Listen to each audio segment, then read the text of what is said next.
Runaway Ralph. Chapter 1. Ralph hears a distant bugle.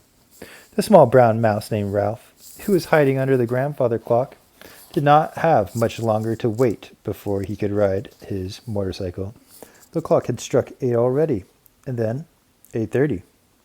Ralph was the only mouse in the Mountain View Inn, a run-down hotel in the foothills of the Sierra Nevada, who owned a motorcycle. It was a mouse-sized red motorcycle, a present from a boy named Keith, who had been a guest in room 215 over the 4th of July weekend.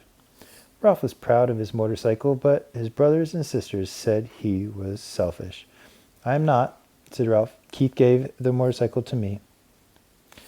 That evening, while Ralph waited under the clock and watched the television set across the lobby, a man and a woman, followed by a medium-sized boy, walked into the hotel. They had the rumpled look of people who had driven many miles that day. The boy was wearing jeans, cowboy boots, and a white T-shirt with the words, "Happy Acres Camp," stenciled across the front. Ralph observed the boy with interest. He was the right kind of boy, a boy sure to like peanut butter and jelly sandwiches. Since the day Keith had left the hotel, Ralph had longed for crumbs of a peanut butter and jelly sandwich. A grating, grinding noise came from the works of the grandfather clock. Ralph clapped his paws over his ears. The clock grumbled and groaned and managed to strike the hour. 9 o'clock. The time almost had come. The stroke of 9 was followed by the slow, sad notes of music that lingered and died mysteriously in the distance every night at this time. "Did you hear that?" the man asked the boy. "It was the bugle at camp playing taps." "So that's what that music is," thought Ralph. He had puzzled over those notes all summer. When the boy did not answer, his mother said, "Come on, Garf, cheer up. You're going to have a lot of fun at camp." "Maybe," answered Garf, "but I doubt it." His father looked annoyed. "You won't have any fun if you take that attitude," he said, and went to the desk to inquire about a room with an extra cot for the night. Ralph could not understand the boy's behavior. He had often heard other young guests, wearing the same kind of white T-shirt, speak of a place called camp. But unlike this boy, they always sounded eager and excited about going there. Ralph did not know exactly what a camp was, but since medium-sized boys and girls went there, he thought it must be a place where people ate peanut butter and jelly sandwiches. The desk clerk summoned old Matt, the elderly bellboy and hotel handyman, to show the family to their room. As Matt picked up their suitcases and led the way to the elevator, he said to Gar, "Well, young fellow, what are you going to have for breakfast tomorrow, apple pie or chocolate cake?" Matt, who was not always popular with parents, was always liked by children. The boy smiled faintly at Matt's joke as he followed the old man into the elevator. "What that boy needs is a peanut butter and jelly sandwich," thought Ralph. When Matt returned to the lobby, Ralph watched him go out onto the hotel porch, where he stood for a few minutes among the empty rocking chairs for his nightly look at the stars before he retired for the night. The night clerk, a college student hired for the summer, came on duty and settled down on a couch to read a thick book. Ralph's time almost had come. Sure enough, the clerk read a few pages, and then lay down on the couch with the book face down on his chest and closed his eyes. Ralph was free for the night. He darted under the television set where he had hidden his motorcycle on the crash helmet that Keith had made from his half a ping-pong ball lined with thistledown. He already had polished the chrome on his motorcycle by licking his paws and rubbing them over the dull spots. Now he set his crash helmet on his head, snapped the rubber band under his chin to hold it in place, and, taking care to keep his tail out of the spokes, mounted his motorcycle. Next, he inhaled deeply and exhaling with a sound, the only sound that will make a miniature motorcycle go, sped out from under the television set and across the carpet. Ralph rode across the lobby and into the hall. Up and down the hall zoomed Ralph, and a joyous speed made up for the long hours of hiding in dusty corners, waiting for night to come. Up and down the hall rode Ralph, until he was too tired to take another breath. Then he parked his motorcycle in a shadowy corner, hung his crash helmet on the handlebars, and flattening himself, slipped under a door into his favorite room in the inn. It was a stuffy room, never very light, even in daytime, and locked, and the last person left it at night. It was furnished with small tables and a row of high stools. The room was Ralph's favorite because he could always find peanuts on the floor, sometimes popcorn, and once in a great while a stuffed olive. Tonight he gobbled his fill of peanuts, wishing he had a little grape jelly to go with them, and managed, in spite of being somewhat fatter than when he had entered, to squeeze out again. Daredevil Ralph rode perilously close to the dangling hand of the night clerk, sleeping on the couch before he tore the length of the hall. Ralph was exhilarated by speed, danger, and his own daring. Back to the lobby. As Ralph paused to take another deep breath, his sharp ears caught the approaching squeaks of his little brothers and sisters and cousins, who rarely ventured in the lobby because they were afraid of the stuffed deer heads on the walls and the stuffed owl on the mantelpiece of the stone fireplace. Drat, swore Ralph softly to himself. Ralph was in the process of taking a deep breath so he could make a fast getaway when his mother and Uncle Lester scurried from under a chair in front of him. Ralph's deep breath came out in a poof, and his motorcycle stopped. "Ralph," said Uncle Lester, "it is time we had a talk." Ralph did not answer. He did not want to talk. Neither did he want to listen, but he knew that he could not avoid his uncle's lecture. He only hoped it would end before the little mice managed to get down the stairs. "You can't go on living like this," said Uncle Lester, "running around the lobby, watching television all day, and tearing around on that motorcycle all night." "Yes," agreed Ralph's mother, a most fearful mouse, whose whiskers trembled constantly with fright. She was afraid of people, vacuum cleaners, owls, cats, traps, and poison grain. She quivered at the slightest sound. Ralph stared at the carpet. "Look at you," said Uncle Lester. "Lint all over your whiskers." Ralph brushed at his whiskers with one paw. "And you're getting fat from eating peanuts you pick up in that place," continued Uncle Lester. "A bar is no place for a young mouse." "You'll fall in with evil companions," said his mother. "They will lead you into trouble." "Nobody can lead me any place," said Ralph, "because I can go faster on my bike." By now the little brothers and sisters and cousins had gathered to listen wide-eyed with interest and pleasure. One cousin, braver than the rest, said, "He thinks he's big, calling a motorcycle a bike." "Ralph, you're sure to break your neck if you keep on riding that thing," said his mother. "You said I could ride it," said Ralph sullenly. "You said I could if I wore my crush helmet and I kept both paws on the handle grips." "I know," admitted his mother with a sigh. "I can't imagine what I was thinking of." The grandfather clock began to grind and groan.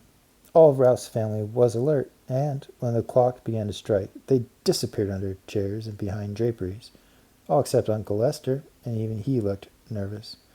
"This is no life for a growing mouse," said Uncle Lester. "It is time you moved back upstairs to the mouse nest and helped lay in supplies for the lean months between summer and the ski season. You know nobody comes to this old hotel to spill crumbs as long as there's a vacant room in one of the new hotels out on the highway." The clock finished striking midnight, and Ralph's relatives crept out of their hiding places. "He won't," said one of the bigger little cousins. "He won't, because he's selfish." "You keep out of this," said Ralph. He is. He's just plain selfish," squeaked the little brothers and sisters and cousins. The night clerk stirred in his sleeve, and all the mice froze into silence until the sound of snores came back from the couch. All hotel mice know they are safe from people who are snoring. The argument continued. "He keeps everything for himself," complained a little brother. "That's right," agreed another. "He never gives any of us a ride on his motorcycle." "Now, Ralph," said his mother, "it wouldn't hurt you to give the little mice a ride once in a while." "I thought you said motorcycle riding was dangerous," Ralph reminded his mother. "That's no way to talk to your mother," said Uncle Lester. "You don't have to speed. You can push your young relatives up and down the hall." "Push them?" squeaked Ralph in horror. push little mice up and down the hall on his beautiful motorcycle with its plastic seat and its pair of shining chromium mufflers? What a shocking idea. A motorcycle was not a kiddie car. Now, Ralph, sure your motorcycle won't hurt you one bit, said his mother. Don't look so sulky. Me first, shrilled the little mice, pushing and shoving. Ralph, get that look off your face. Uncle Lester looked so stern that Ralph knew there was no way out. Even the girls? He asked. Of course, said his mother. Quiet, children, or you will wake up the night clerk. Ralph wished the little mice would wake up the night clerk so he would have an excuse for hiding his motorcycle. However, his young relatives, who were, in Ralph's opinion, a fearful bunch, were silenced, and there was nothing for Ralph to do but boost the nearest little one up onto the seat of the motorcycle. Give me the crash helmet, demanded the passenger. What are you waiting for? Asked Uncle Lester. Let him wear it. Ralph removed his treasured helmet, placed it on the head of his small passenger, and wheeled the odd little mouse down the hall and back. More, demanded the passenger. You had your turn. Ralph spoke shortly as he looked with distaste at his young relatives, scrambling all over one another in their eagerness to be next. There were so many of them.